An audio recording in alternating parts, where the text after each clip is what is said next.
मोदी का भ्रष्टाचार पर एक और वार, पेपर लीक करने वालों को पड़ेगी मार। अब पेपर लीक किया तो जाओगे जेल। उत्तर प्रदेश में 17 और 18 फरवरी को यूपी पुलिस कांस्टेबल की भर्ती परीक्षा हुई, लेकिन पेपर होने से पहले ही खबरें आने लगी कि पेपर लीक कर दिया गया है। इस एग्जाम को लेकर लीक हुए पेपर का स्क्रीनशॉट पूरे सोशल मीडिया पर सर्कुलेट करने लगा था। उधर कई लोग इस पेपर लीक मामले पर लगातार सवाल खड़े कर रहे थे कि क्या सच में पेपर लीक हुआ है। इसका जवाब हम आपको देते हैं। ये मोदी सरकार की मुस्तैदी ही है कि पेपर लीक करने वाले लोग खुद ही फेल हो गए। यूपी में योगी सरकार को बदनाम करने की कोशिश तो पूरी हुई, लेकिन सख्त कानून व्यवस्था और योगी सरकार की नीतियों के कारण ये नाकाम साबित हुई। यूपी पुलिस भर्ती बोर्ड ने अपने एक्स प्लेटफॉर्म पर जानकारी दी कि पुलिस भर्ती का कोई भी पेपर लीक नहीं हुआ है। Uttar Pradesh police recruitment and promotion board की ओर से जानकारी 18 फरवरी को ही दे दी गई थी। Uttar Pradesh police recruitment and promotion board ने अपने ट्वीट में पेपर लीक की बात का खंडन करते हुए बताया कि उनकी प्रारंभिक जांच में पेपर लीक की कोई पुष्टि नहीं हुई है। बोर्ड की तरफ से बताया गया कि कुछ अराजक तत्वों ने टेलीग्राम के एडिट सुविधा का इस्तेमाल करके पेपर लीक की झूठी खबरें फैलाई हैं। बोर्ड और यूपी पुलिस इस भ्रम को फैलाने वाले सोर्स की जांच करने में जुटी है, लेकिन विपक्षी दलों ने इस मामले को बीजेपी के खिलाफ एक बड़ा हथियार बना लिया। 2024 लोकसभा चुनाव के मद्देनजर विपक्ष हर उस मुद्दे को हथियार बना रहा है जो उसके वोट बैंक को बढ़ाने में मदद कर सकती है। उत्तर प्रदेश का प्रमुख विपक्षी दल समाजवादी पार्टी के सुप्रीमो अखिलेश यादव ने कहा, पिछली परीक्षाओं की तरह इस बार भी रोजगार के नाम पर पेपर लीक कर दिया गया। बीजेपी युवाओं के साथ हमेशा मजाक कर देती है। उधर राहुल गांधी ने भी कहा, बीजेपी ने 60 लाख से ज्यादा छात्रों के साथ आपराधिक लापरवाही करके उनका करियर तबाह किया है। लेकिन शायद अखिलेश यादव और राहुल गांधी ने बीजेपी पर हमला बोलने से पहले यूपी पुलिस भर्ती बोर्ड का ट्वीट नहीं देखा था। अपने युवा वोटर्स को पेपर लीक के मुद्दे पर ही लुभाने के चक्कर में कहीं इन पार्टियों का दाव उल्टा ना पड़ जाए। लेकिन ये बात सच है कि देश में पेपर लीक का मामला कोई नया नहीं है, बल्कि बहुत ज्यादा ही पुराना है। भले ही आज के समय में स्टार्टअप्स और बड़े बिजनेस का बोलबाला है, लेकिन अभी भी सरकारी नौकरी की अलग ही पहचान है। लोग सरकारी नौकरी पाने के लिए सालों साल मेहनत करते हैं, लेकिन जरा सोचिए, जिस पेपर के लिए आप मेहनत कर रहे हैं उस मेहनत पर पेपर लीक का दाग लग जाए तो यहाँ सोचने वाली बात यह है कि पेपर लीक क्यों होते हैं। आप यह आंकड़ा सुनकर चौंक जाएंगे कि देश में हर साल करीब 1.5 करोड़ युवा सरकारी नौकरी पाने के लिए एग्जाम में बैठते हैं।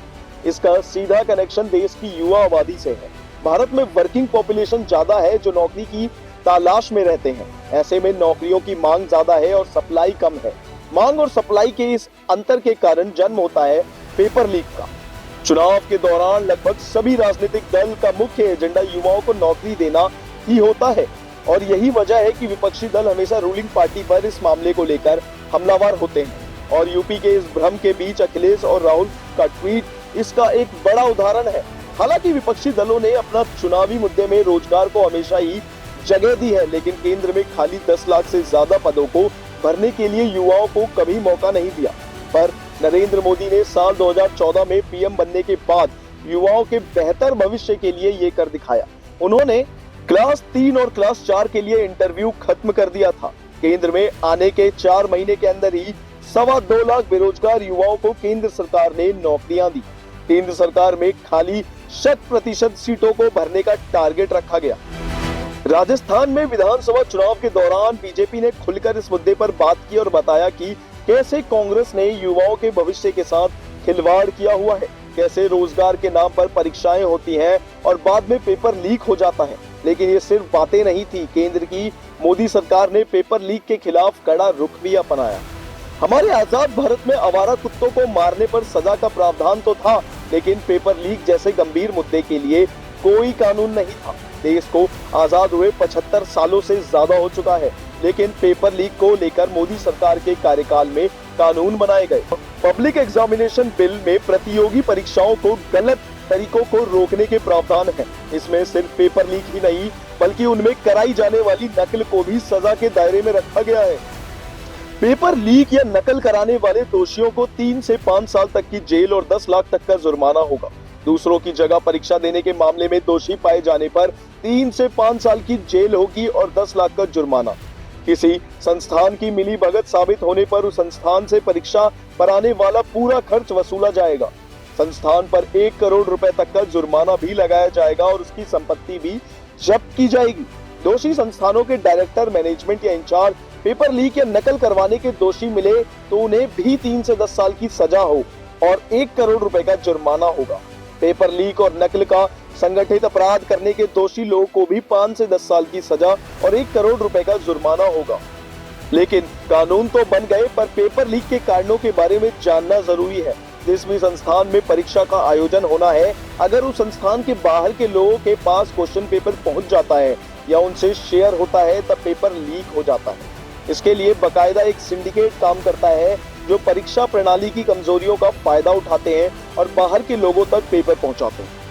इसमें भ्रष्टाचार का बहुत बड़ा योगदान है। जो पेपर लीक की रखवाली करते हैं वो रिश्वत के लिए पेपर लीक कर देते हैं। पेपरों की प्रिंटिंग, उनकी स्टोरेज और डिस्ट्रीब्यूशन के लिए कमजोर सुरक्षा तकनीक का इस्तेमाल किया जाता है। हैकर्स की मदद से डिजिटल स्टोरेज पहुंचा जाता है और फिर ऑनलाइन प्लेटफॉर्म पर सर्कुलेट होता है। शिक्षक, कर्मचारी और स्टूडेंट्स के कारण भी कई बार पेपर लीक की घटनाएं सामने आती हैं। संगठित सिंडिकेट इसमें बहुत बड़ा रोल निभाते हैं। अलग अलग जगहों पर घुसपैठ करके और तकनीक की मदद से पेपर तक पहुंचते हैं और पैसों के बदले स्टूडेंट्स में बांट देते हैं।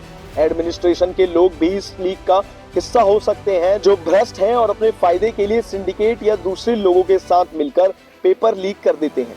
एग्जाम सेंटर के कर्मचारी भी पेपर लीक के लिए जिम्मेदार हो सकते हैं, क्योंकि क्वेश्चन पेपर तक उनकी सीधी पहुंच होती है। कई बार वो अपने फायदे के लिए पेपर लीक करते हैं और कई बार बाहरी दबाव के कारण, पेपर के लिए ज्यादा कंपटीशन के कारण कई बार स्टूडेंट्स खुद भी पेपर लीक कर देते हैं। ऐसा करने के लिए वो सिंडिकेट या फिर भ्रष्ट लोगों के साथ मिलकर काम भी करते हैं। पेपर लीक के मामलों पर रोक लगाने के लिए देश की केंद्र सरकार ने आजाद होने के लगभग 75 साल बाद सख्त कानून तो बनाए, लेकिन पेपर लीक या फिर नकल के दोषी पाए जाने वाले लोगों के खिलाफ राज्य सरकार ने भी बेहद ही सख्त कानून बनाए। जैसे कि राजस्थान कम से कम 10 साल की उम्र कैद और 10 लाख से 10 करोड़ रुपए तक का जुर्माना नहीं देने पर 2 साल की ज्यादा सजा काटनी पड़ेगी। उत्तराखंड पेपर लीक और नकल के खिलाफ उम्र कैद है, 10 साल की जेल और 10 लाख से 10 करोड़ तक का जुर्माना। ये गैर जमानती कानून है।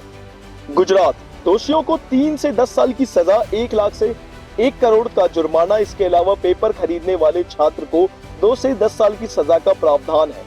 ये भी गैर जमानती कानून है। हरियाणा 7 से 10 साल की जेल और 10 लाख का जुर्माना। प्रॉपर्टी नीलाम कर नुकसान की भरपाई भी की जाएगी। नकल करने वाले छात्रों पर 5,000 का जुर्माना और 2 साल की सजा का प्रावधान है। ऐसा भी नहीं है कि सिर्फ सरकारी एग्जाम को लेकर पेपर लीक किए जाते हैं। बोर्ड परीक्षाओं से पहले भी पेपर लीक की कई घटनाओं के बारे में तो आप सबने सुना ही होगा।